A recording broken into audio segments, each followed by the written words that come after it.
सिंह देव भगवान की जय, प्रहलाद महाराज की जय, इसी भक्ति वेदांत स्वामी श्री प्रभुपाद की जय, श्री श्री गौर निताय की जय, श्री श्री राधारमण बिहारी भगवान की जय, गुरु गौरांग शील प्रभुपाद की जय।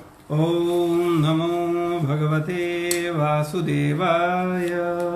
ओम नमो भगवते वासुदेवाय। ओम नमो भगवते वासुदेवाय। ओम नमो भगवते वासुदेवाय। ओम नमो भगवते वासुदेवाय। ओम नमो भगवते वासुदेवाय। हरे कृष्णा। श्रीमद् भगवद गीता अध्याय 8 श्लोक संख्या 18 और 19 पर आज चर्चा करेंगे, तो आप लोग हमारे साथ साथ बोलिए। अव्यक्ता अव्यक्ता व्यक्त्या व्यक्त्या सर्वः प्रभवन्ति भगवन्ति आगमे आगमे रात्रि आगमे प्रलीयन्ते तत्रैवाव्यक्त संज्ञके अव्यक्ताद्व्यक्तया सर्वा प्रभवन्त्यहरागमे रात्र्यागमे प्रलीयन्ते तत्रैवाव्यक्त संज्ञके अव्यक्ताद्व्यक्तया सर्वा प्रभवन्त्यहरागमे रात्र्यागमे प्रलीयन्ते तत्रैवाव्यक्त संज्ञके। शब्दार्थ अव्यक्ता अव्यक्त से, व्यक्त्या जीव, सर्वा सारे, प्रभवंती प्रकट होते हैं, अह आगमे दिन होने पर, रात्रि आगमे रात्रि आने पर, प्रलीयन्ते विनिष्ट हो जाते हैं, तत्र उसमें, एव निश्चय ही, अव्यक्तः अप्रकट संग के नामक कहे जाने वाले। इस श्लोक का अर्थ श्रील प्रभुपाद जी के द्वारा। श्रील प्रभुपाद की जय। ब्रह्मा के दिन के शुभारंभ में सारे जीव अव्यक्त अवस्था से व्यक्त होते हैं, और जब रात्रि आती है तो वे पुनः अव्यक्त में विलीन हो जाते हैं। 19वां श्लोक। भूतग्राम स एवायं भूत्वा भूत्वा प्रलीयते रात्र्यागमे अवसा पार्थ प्रभवत्यहरागमे भूतग्राम स एवायं भूत्वा भूत्वा प्रलीयते रात्र्यागमे अवसा पार्थ प्रभवत्यहरागमे भूतग्राम स एवायं भूत्वा भूत्वा प्रलीयते रात्र्यागमे अवसा पार्थ प्रभवत्यहरागमे। शब्दार्थ भूतग्राम समस्त जीवों का समूह, स वही, एव निश्चय ही, अयम यह, भूत्वा भूत्वा बार बार जन्म लेकर, प्रलीयन्ते विनिष्ट हो जाता है, रात्रि रात के आग में आने पर, अवसह स्वतः, पार्थ हे प्रथापुत्र, प्रभवती प्रकट होता है, अह दिन आग में आने पर। जब जब ब्रह्मा का दिन आता है तो सारे जीव प्रकट होते हैं, और ब्रह्मा की रात्रि होते ही वे असहायवत विलीन हो जाते हैं। तात्पर्य अल्पज्ञानी पुरुष जो इस भौतिक जगत में बने रहना चाहते हैं उच्चतर लोकों को प्राप्त कर सकते हैं, किंतु उन्हें पुनः इस धारा लोक पर आना होता है।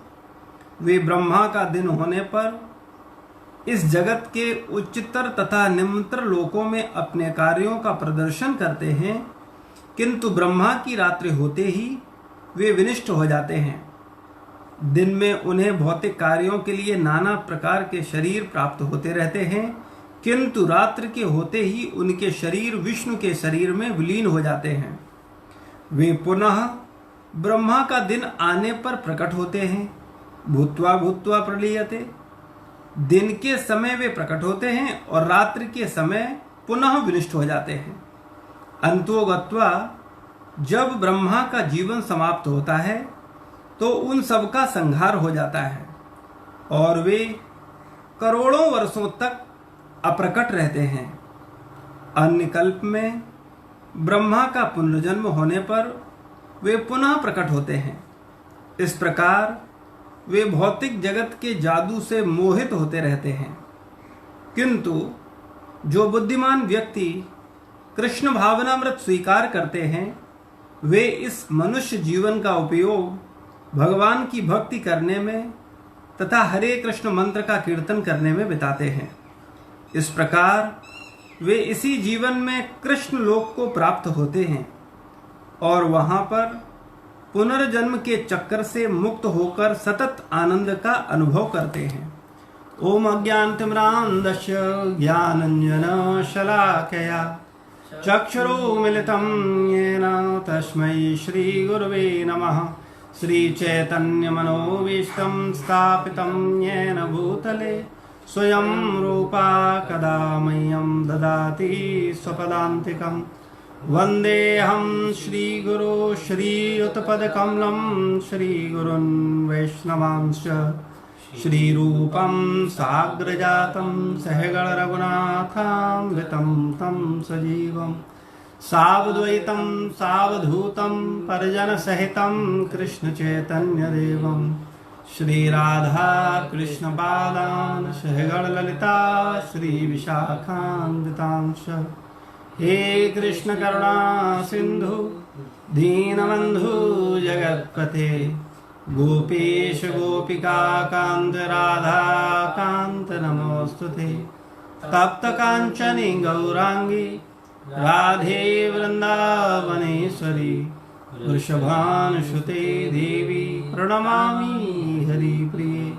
वाञ्छाकल्पतरुभ्यश्च कृपा सिन्धुवैव च पतितानां पावनेभ्यो वैष्णवेभ्यो नमो नमः।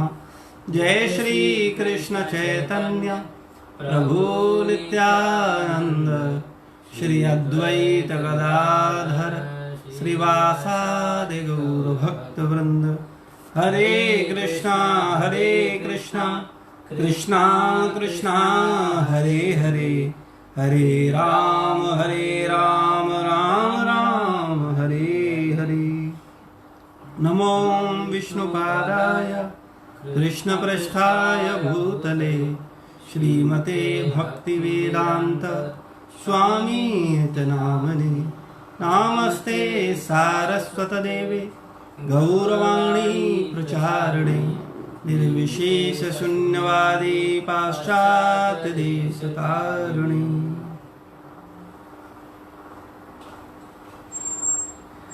हरे कृष्णा। तो कल हम लोगों ने चर्चा किया था श्रीमद् भगवद गीता के अध्याय 8 का 17वां श्लोक, जिसमें भगवान ने बोला कि मानवीय गणना के अनुसार 1000 युग मिलकर ब्रह्मा का एक दिन बनता है और इतनी ही बड़ी ब्रह्मा की रात्रि भी होती है। अव्यक्त आज का जो श्लोक है श्रीमद् भगवद गीता का 18वां और 19वां श्लोक, इसमें वर्णन है कि ब्रह्मा के दिन में शुभारंभ होने पर सारे जीव व्यक्त अवस्था में अव्यक्त अवस्था से व्यक्त होते हैं और फिर जब रात्रि आती है तो वे पुनः अव्यक्त में विलीन हो जाते हैं। 19वें श्लोक में भगवान बोलते हैं कि जब जब ब्रह्मा का दिन आता है तो सारे जीव प्रकट होते हैं और ब्रह्मा की रात्रि होते ही वे असहायवत विलीन हो जाते हैं। तो यहाँ प्रसंग चल रहा है ब्रह्मा जी के जीवन काल का, ब्रह्मा जी के स्थान का, कि वहाँ पर ब्रह्मा जी का जो एक दिन है वो यहाँ का 1000 चतुर्युग मिलकर के ब्रह्मा का एक दिन होता है। और जब यहाँ 1000 चतुर्युगी बीत जाती हैं तो ब्रह्मा का इतना ही बड़ा ब्रह्मा का रात्रि होता है। और जब ब्रह्मा जी का दिन होता है तो ब्रह्मा जी सृष्टि क्रिएट करते हैं और समस्त जीव उत्पन्न होते हैं। 84 लाख योनियाँ उत्पन्न होती हैं। वो अपनी इच्छाओं के अनुसार विभिन्न प्रकार की योनियाँ धारण करते हैं और वो अपने उत्तरदायित्वों को करते हुए इस संसार में रहते हैं। और जैसे ही ब्रह्मा जी की रात्रि आती है तो पुनः एक अल्प प्रलय होती है और उस प्रलय में ये समस्त ब्रह्मलोक से नीचे के लोग नाश हो जाते हैं। ब्रह्मा जी के एक दिन में चर्चा हुआ था कि 14 इंद्र चेंज हो जाते हैं, बदल जाते हैं। और उसके बाद 1000 युग तक, चतुर्युगी तक रात्रि होती है और समस्त जीव भगवान विष्णु के शरीर में विलीन हो जाते हैं। और 1000 चतुर्युगी यानी कलयुग, द्वापर, त्रेता और सतयुग, चारों युगों को मिलाकर के एक चतुर्युगी होती है। और इतनी गुणे 1000 का एक रात्रि है। इतने समय तक जीव शांत होकर भगवान के शरीर में रहते हैं। पुनः जब सृष्टि होती है तो फिर जिस जीव की जो इच्छा थी भौतिक भोगों को भोगने की, उसके अनुसार जीव को फिर से शरीर दिया जाता है। जैसा कि चर्चा कर चुके हैं कि प्रत्येक व्यक्ति को जो शरीर प्राप्त हो रहा है उसकी अपनी इच्छाओं के कारण ही, जैसे शास्त्रों में बताया गया, कोई अधिक मांस खाना चाहता है तो उसको भगवान शेर का शरीर देते हैं। बोलते हैं कि फिर मनुष्य का शरीर लेने से क्या फायदा, क्योंकि मनुष्य का शरीर तो शाकाहारी भोजन करने के लिए है। लेकिन अगर किसी का मांस खाने का इच्छा है तो भगवान उसको शेर का शरीर देते हैं। किसी व्यक्ति का बहुत अधिक मैथुन का इच्छा है तो भगवान कहते हैं ये मनुष्य शरीर में तो इतनी क्षमता इस शरीर में नहीं है, तुम कबूतर का शरीर लो या बंदर का शरीर लो तो इस सुख का अधिक आनंद ले पाओगे। तो जिसके अंदर जैसी इच्छा है उसकी वैसी इच्छा के अनुसार उसको वैसा शरीर मिलता है।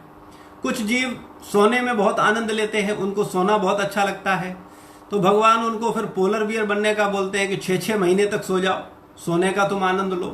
तो व्यक्ति की इच्छा के अनुसार ही उसको अगला शरीर प्राप्त होता है। क्योंकि ये शरीर जो हमारे पास प्राप्त है ये भी हमारे पास अधिक समय के लिए नहीं है। 10-20-30 साल पहले मिला है और 10-20-40 साल बाद ये छूट जाएगा। और उसके बाद फिर हमें अपने विचारों के अनुसार जैसा हमने इच्छा किया है उसके अनुरूप हमको पुनः फिर से शरीर मिलेगा।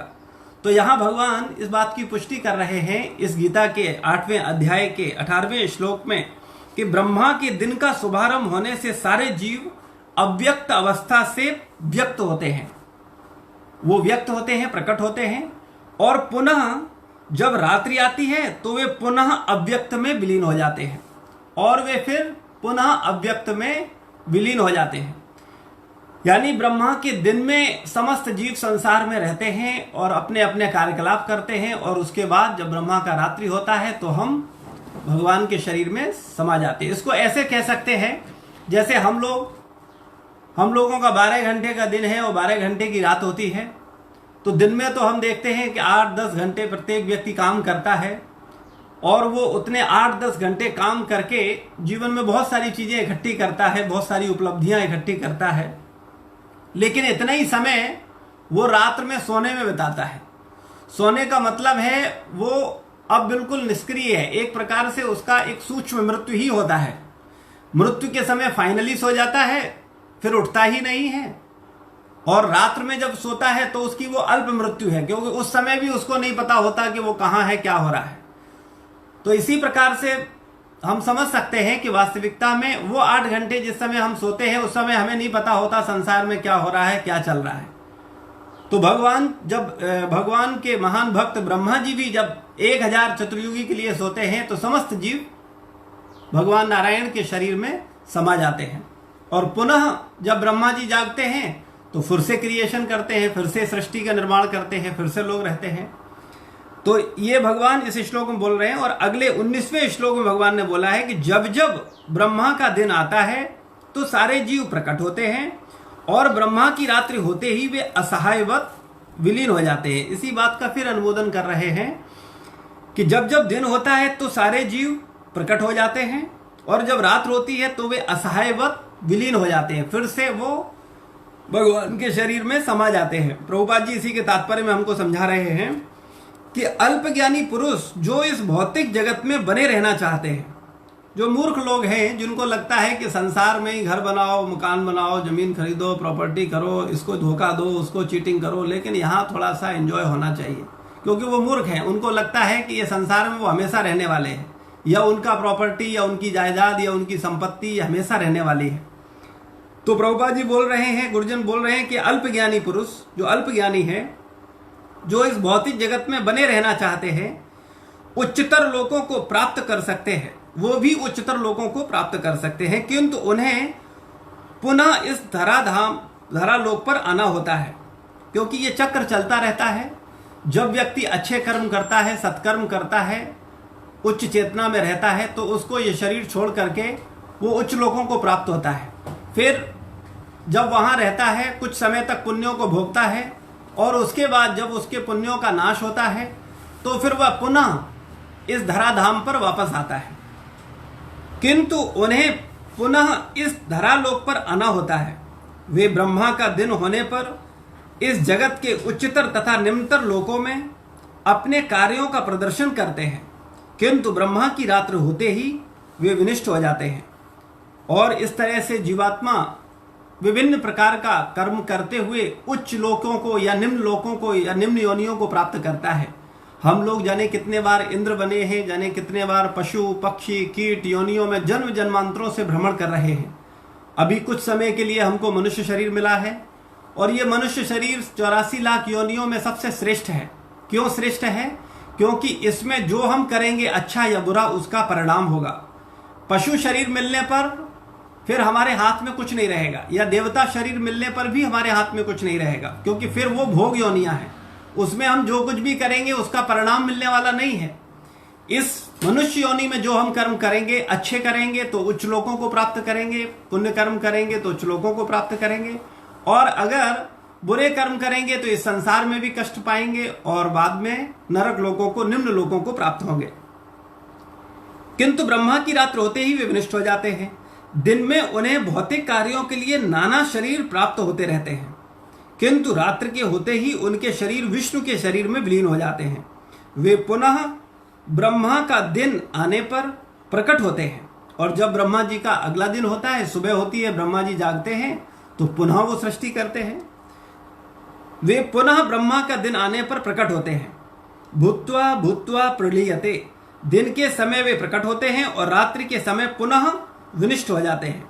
अंतोगत्वा, जब ब्रह्मा का जीवन समाप्त होता है तो उन सब का संहार हो जाता है, और जब ब्रह्मा जी की फाइनल मृत्यु होती है, जब वो शरीर छोड़ते हैं, यानी ब्रह्मा जी 100 वर्ष जीने के बाद ब्रह्मा जी का भी मृत्यु होता है, तो उस समय महाप्रलय होती है, और उस समय ब्रह्मा जी का जो लोक है, सत्यलोक से नीचे के समस्त लोक, पूरा ब्रह्मांड जो है महाविष्णु में समा जाता है।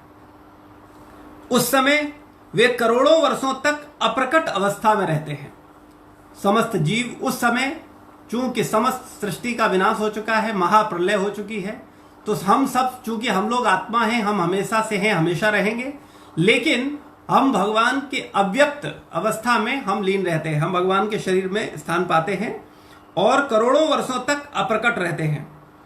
अन्य कल्प में इसको आप एक तरह से आत्मा का सोना तथा जगना भी बोल सकते हैं। जैसे शरीर सोता तथा जागता है, दिन में हम जागते हैं, कार्यकलाप करते हैं और रात्र में सो जाते हैं। इसी प्रकार से जो जीवात्मा है, आत्म स्वरूप में हम हैं, या तो हम इन विभिन्न 84 लाख योनि, जब तक इस भौतिक जगत में हैं तब तक हम या तो 84 लाख योनियों में विचरण करते हैं, या ब्रह्मा जी का प्रलय प्रकट होते हैं। तो जब अन्य कल्प की शुरुआत होती है, जादू से मोहित होते रहते हैं, किंतु जो बुद्धिमान व्यक्ति कृष्ण भावनामृत स्वीकार करते हैं, वे इस मनुष्य जीवन का उपयोग भगवान की भक्ति करने में तथा हरे कृष्ण मंत्र का कीर्तन करने में बिताते हैं। तो जो मनुष्य, जो बुद्धिमान लोग हैं, वो भगवान का भक्ति करते हैं, भगवान की शरण ग्रहण करते हैं, और वो कृष्ण भावना भावित जीवन बिताते हैं। वो परमात्मा की भावना में रह करके जीवन बिताते हैं, वो गुरुजनों की शरण में रह करके आध्यात्मिक जीवन बिताने का प्रयास करते हैं। वरना तो मनुष्य का एकमात्र लक्ष्य आहार निद्रा भय मैथुन ही है। जो तथाकथित अपने आप को भौतिक बुद्धिमान लोग मानते हैं, जो भौतिक उपलब्धियों को हासिल किए हैं, वो लोग वास्तव में पशु के समान हैं, क्योंकि उनका केवल 4 कार्य है: खाना, सोना, मैथुन करना, बच्चे पैदा करना और अपनी सुरक्षा करना। बस इन 4 कार्यों में बड़े से बड़ा अधिकारी, बड़े से बड़ा उच्च, जो संसार की दृष्टि से वो उच्च शिक्षा प्राप्त किए हुए है, वो संसार का अविद्या प्राप्त किए हुए मूर्ख व्यक्ति केवल इन 4 चीजों में ही जीवन बिताता है। केवल सुबह से शाम तक खाने का चिंता करता है, सोने का चिंता करता है, मैथुन का आनंद लेने का कोशिश करता है और अपने आप को सुरक्षित करने का प्रयास करता है। और ये चारों कार्य प्रत्येक पशु निरंतर कर रहा है। तो फिर मनुष्य में इतनी उत्कृष्ट चेतना प्राप्त करने के बावजूद अगर हमने केवल ये 4 कार्य ही किए, तब निश्चित रूप से हम पशु के समान हैं और पशु जैसा जीवन जी रहे हैं। और मृत्यु होने पर निश्चित रूप से हमको भगवान पशु शरीर देंगे, क्योंकि भगवान कहेंगे या भगवान की व्यवस्था कहेगी कि जब तुमको जिसके लिए ये शरीर दिया था वो कार्य तुमने किया ही नहीं, तो फिर तुमको ये क्यों दिया जाए। जैसे कि आप से अगर कोई व्यक्ति आपसे गाड़ी मांग कर ले जाए, आपकी कार मांग करके ले जाए, और वो आपकी कार से खेत जोते, तो आप उसको दोबारा कार दोगे? आप कहोगे ये मूर्ख है, इसको यही नहीं पता है इसका उपयोग कैसे करना है।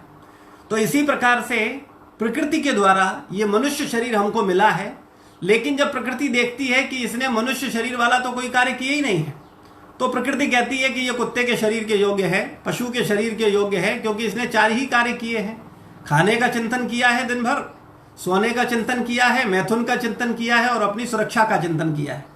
तो फिर भगवान फिर उसको पशु शरीर देते हैं। भगवान की व्यवस्था यानी प्रकृति, जो कि भगवान की अध्यक्षता में कार्य करती है, वो प्रकृति फिर उस जीवात्मा को पशु का शरीर प्रदान करती है और उसकी इच्छा के अनुसार उसको जैसी जो इच्छा है, जो भोगने की इच्छा है, उसको वैसा शरीर प्रदान किया जाता है। लेकिन भगवत गीता में हमको पता चलता है, क्योंकि कई बार लोग सोचेंगे ये तो अच्छी बात है, हम मांस खाना चाहते थे, अभी हमको शेर का शरीर मिल गया, अब हम खूब मांस खाएंगे तो हम बड़े सुखी होंगे। या हम मैथुन करना चाहते थे, तो मैथुन करने का सुख जो इस शरीर में हम नहीं उतना ले पा रहे थे, अब कबूतर के शरीर मिलेंगे, क्योंकि मैथुन का सुख कबूतर को, बंदर को या मनुष्य को जो मिलता है उसमें कोई भेद नहीं है, एक ही सुख है। तो बद्ध जीव बोलेगा ये तो बहुत अच्छी बात है, लेकिन वास्तविकता में गीता में इसको और अधिक तरीके से स्पष्ट किया गया है 14वें अध्याय में, और बताया गया कि जो तमोगुणी लोग हैं, जो निम्न सोच के लोग हैं, उनको पशु जीवन प्राप्त होता है। और पशु जीवन जो है वो दुखमय है। बारिश हो रही है, सर्दी हो रही है, उन भोजन का व्यवस्था नहीं है, कई बार उनको कई दिन भूखे रह करके बिताना होता है, कई बार कुछ मिलता है, कई बार कुछ नहीं मिलता है। शास्त्र में पशु योनि को मूढ़ योनि कहा गया, पाप योनि कहा गया, दुख योनि कहा गया, यानी उसमें दुख ही दुख है, उसमें सुख नहीं है। ऐसा नहीं सोचना चाहिए कि हमको कबूतर का शरीर मिलेगा तो हम बड़े सुखी हो जाएंगे, या हमको शेर का शरीर मिलेगा तो हम सुखी हो जाएंगे। तो वास्तविकता में बुद्धिमान व्यक्ति जो कि ये समझ सकता है कि वो शरीर नहीं आत्मा है, और इस बात को जानने वाले विरले लोग हैं, क्योंकि अधिकतर लोगों को बचपन से जो शिक्षा दी गई है उसको नाक, कान, हाथ, पैर, मुंह, पेट ये सब पढ़ाया गया, लेकिन किसी ने ये नहीं पढ़ाया उसको कि वास्तव में वो कौन है और वो कहां से आया है और कहां जाएगा। और इस शरीर में जब तक जीवात्मा है तब तक शरीर चल रहा है, जैसे ही आत्मा निकलता है शरीर तुरंत शांत हो जाता है और उसको दाह संस्कार के लिए वापस ले जाया जाता है। तो कहने का तात्पर्य यह है कि जो आत्मा, जिसकी वजह से ये शरीर चल रहा है, जिसकी वजह से सारे कार्यकलाप हो रहे हैं, आज के आधुनिक शिक्षा में उस आत्मा का कोई स्थान नहीं है। इसीलिए आज की आधुनिक शिक्षा अविद्या है, ये वास्तव में विद्या नहीं है। और भगवत गीता में बोला भी गया, वास्तव में आध्यात्म ज्ञान को राज विद्या कहा गया।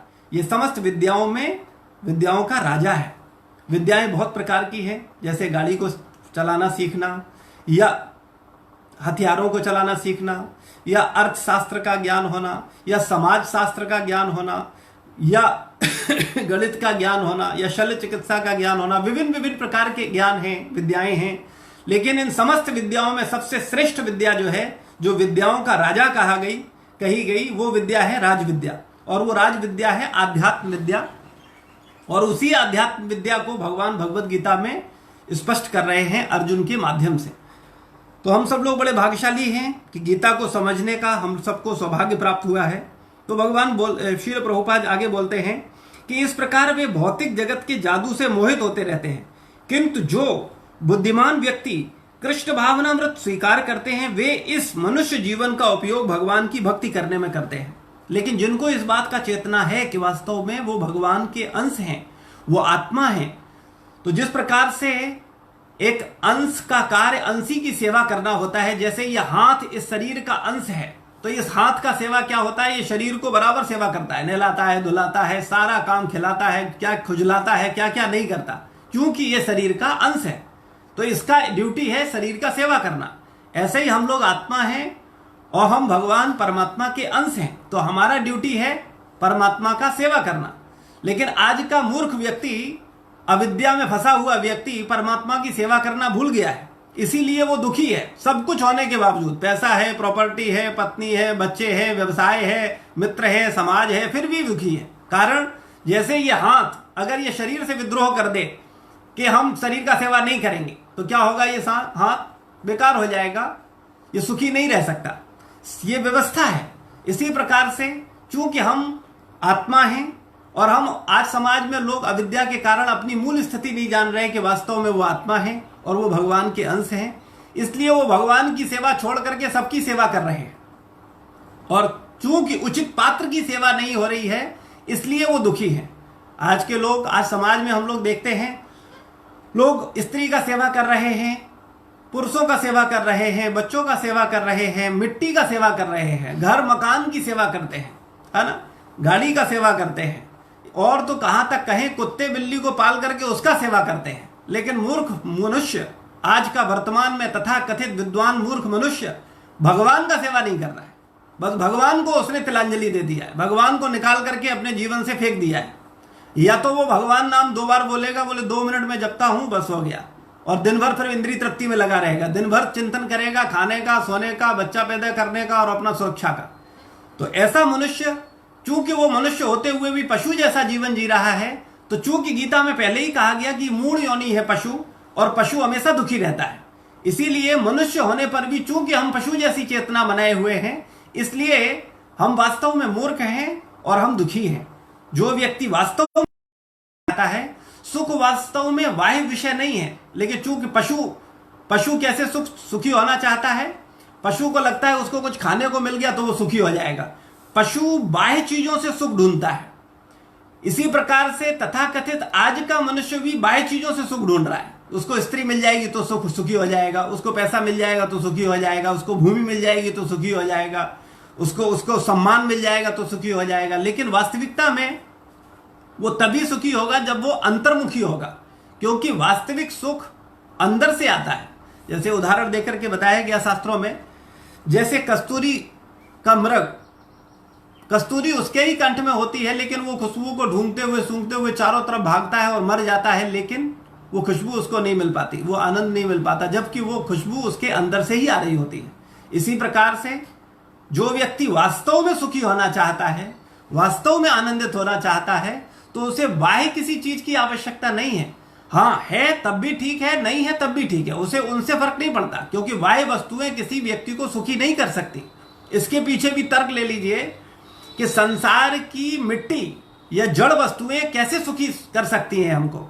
संसार में टनों मिट्टी है, आप अगर गाड़ी के रूप में कहें वो भी मिट्टी है, मकान के रूप में कहें वो भी मिट्टी है, या किसी स्त्री या पुरुष के शरीर की बात करें वो भी मिट्टी है। तो मिट्टी व्यक्ति को कैसे आनंद दे सकती है? लेकिन चूंकि उसकी बुद्धि मिट्टी हो गई है, चूंकि उसकी बुद्धि जड़ हो गई है, उसकी बुद्धि मूर्ख हो गया है, इसलिए उसको ऐसा लग रहा है कि वो मिट्टी उसको सुख दे देगी, इसलिए वो मिट्टी के पीछे भाग रहा है। लेकिन वो मूर्ख ये नहीं सोच रहा है कि अगर इस मिट्टी में सुख होता तो मुझे मिल गया होता, और जो चीज मिल जाती है उसकी खोज बंद हो जाती है।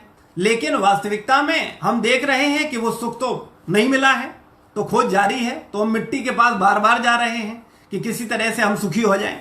और संसार में मूर्ख व्यक्ति दिन रात मूर्खतापूर्ण कार्य करते हुए बीच में यमदूत आते हैं, वो मर के चला जाता है, और क्या ले जाता है साथ में? केवल अपने द्वारा किए हुए बुरे कर्मों का फल। अच्छे या बुरे कर्मों का फल, और उनके अनुसार उसका अगला जीवन डिसाइड होता है कि उसको अगला जीवन कौन सा मिलेगा। तो इसलिए हम सब लोगों को बहुत गंभीरता पूर्वक भक्ति के सिद्धांतों को, श्रीमद् भगवत गीता के ज्ञान को समझना चाहिए, और उस ज्ञान को समझ करके हमको जीवन जीना चाहिए, क्योंकि मनुष्य जीवन में ही इस ज्ञान को समझा जा सकता है। ये गीता का ज्ञान केवल मनुष्यों के लिए है, शास्त्र का ज्ञान केवल मनुष्यों के लिए है। आप देख सकते हैं किसी कुत्ते, बिल्ली, पशु, पक्षी को आप गीता नहीं समझा सकते, आप आध्यात्मिक ज्ञान नहीं दे सकते। लेकिन वर्तमान समय में जो तथाकथित धार्मिक पुरुष हैं, वो केवल 2 आरती 1 चालीसा करके और माथे पर चंदन लगा करके सोचते हैं कि वो धार्मिक हो गए। जब तक हमको आध्यात्मिक ज्ञान नहीं होगा, और आध्यात्मिक ज्ञान के लिए श्रीमद् भगवत गीता का अध्ययन नितांत आवश्यक है। आध्यात्मिक ज्ञान व्यक्ति को हो ही नहीं सकता जब तक उसने गीता जी का शरण नहीं लिया है।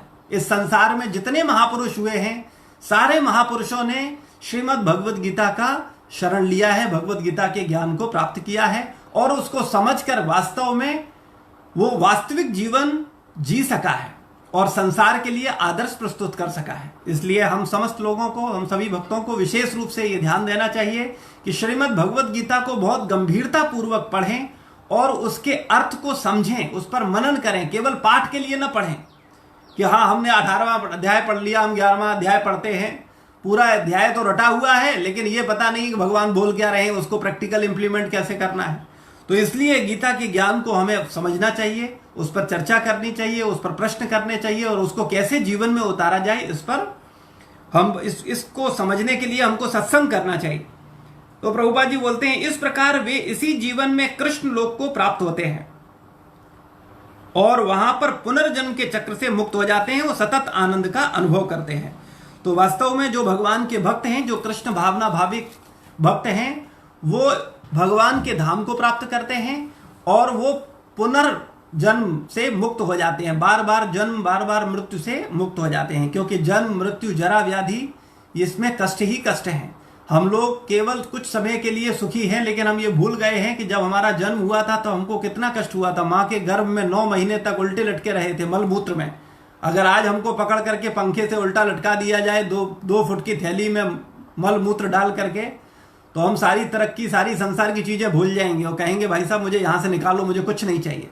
लेकिन चूंकि अभी वो परिस्थिति नहीं है, तो हम लाल बाग में सोए हुए, हमको लगता है कि अब ये स्थिति तो मेरे जीवन में आएगी नहीं। लेकिन मूर्खानंद, मरते ही उसी अवस्था में हम लोगों को पुनः लटक जाना है जाकर के। तो हम सब लोग इस संसार में माया के द्वारा मूर्ख बने हुए मूर्खानंद हैं। इसलिए हम लोगों को गंभीरता पूर्वक सत्य का विचार करते हुए, सत्य को समझते हुए ये विचार करना चाहिए कि अभी मरने के बाद तुरंत अगला जन्म होगा, किसी भी योनि में हो, कुत्ते की योनि में, पशु योनि में, पक्षी योनि में, मनुष्य योनि, किसी भी योनि में होगा तो मलमूत्र में उल्टे लटकेंगे जाकर के। लेकिन उसका चिंता नहीं है। अभी आहार निद्रा में भय मैथुन का चिंता है। यही मूर्खता है, यही जड़ विद्या का प्रभाव है।